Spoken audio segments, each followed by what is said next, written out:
বন্ধুসকল শুভ আবেলি দেই। আজি মই আপোনালোকক দেখুৱাবলৈ লৈছোঁ মোৰ ফুলনি আগবাৰীৰ ফুলনিখনৰ কিছু মনোমোহা দৃশ্য। যিহেতু এই দৃশ্যত মই লোভিত হৈছোঁ, সেই লোভ আপোনালোককো দিবলৈ বুলি মন কৰি কিছু দৃশ্য লৈ আনিছোঁ। এয়া চাওকচোন, এয়া মোৰ আগবাৰীৰ ফুলনিৰ বুকুত এটি সৰু শৰৎ দৃশ্য সদৃশ, পানী 12 মাহে ৰাখিব পৰা এটি পুখুৰী টাইপ কৰি ৰাখিছোঁ সৰুকৈ, আৰু তাৰ পৰাই মই 12 মাহে ফুলবিলাকত পানী দিওঁ। আৰু আজি এতিয়া বৰষুণৰ বতৰত কি সুন্দৰ হৈ উঠিছে, সৰু সৰু পুনিবিলাকো তাত ডাঙৰ সেউজ ৰূপ এটা লৈ আছে পুখুৰীৰ দৰে পূৰা।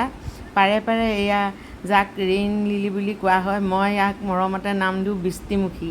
ই যে শাওনৰ এক সুন্দৰ কলাজ।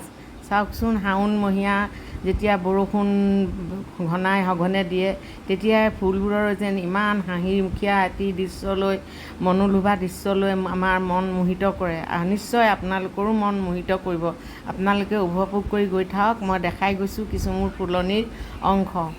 এয়া ভিতৰৰ কিছু অংশ, বাৰান্দাতে কিছু মই ৰুইছোঁ। সেইবিলাকো চাওক, লগে লগে বৰষুণৰ বতৰত এই ফুলবিলাকো কিছুমান শুৱনি হৈ আহিছে। এইপাহে জাৰবেৰা মোৰ খুব প্ৰিয় ফুল। জাৰবেৰাৰ লগতে এয়া এপাহ সোণালী ফিংগাৰ বুলি কোৱা হয়, এইজোপা গছো খুব সুন্দৰকৈ ফুলিছে।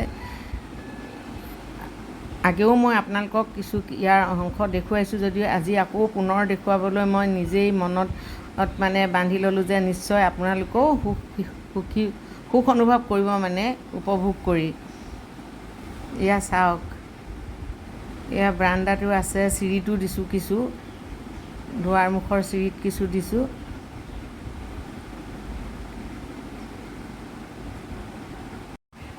এইদৰে এখন সৰু ফুলনি হ'লেও আপোনালোকৰ মনত কিদৰে আনন্দ দিব পাৰে চাওকচোন। আপোনালোকেও কৰিবলৈ চেষ্টা কৰিব পাৰে।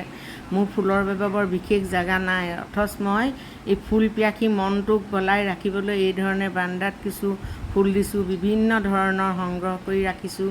ইয়াৰে কোনো লোকে ইচ্ছা কৰিলে তেওঁলোককো দিয়া হয়, কোনোবাই কিনে, কাৰোবাক এনেও দিওঁ।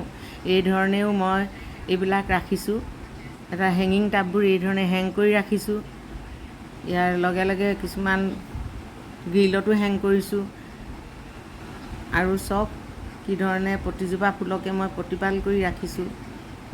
পুৱা আৰু বিয়লি প্ৰায় মই প্ৰথম পুৱাৰ চাহকাপ এই বাৰান্দাখনতে বহি খাওঁ। বিয়লিও কেতিয়াবা নিজুম অৱস্থা এটাত ইয়াতে বহি চাহটোপা খাওঁ, গছবোৰ উপভোগ কৰোঁ। প্ৰতিজোপা ফুলেই মোৰ লগত যেন কথা হয়। এইধৰণেই বহুত ভাল লাগে মনটো। আজিলৈ আহিছোঁ দেই। অন্য এটা ভিডিঅ'ত পুনৰ লগ পাম আপোনালোকক।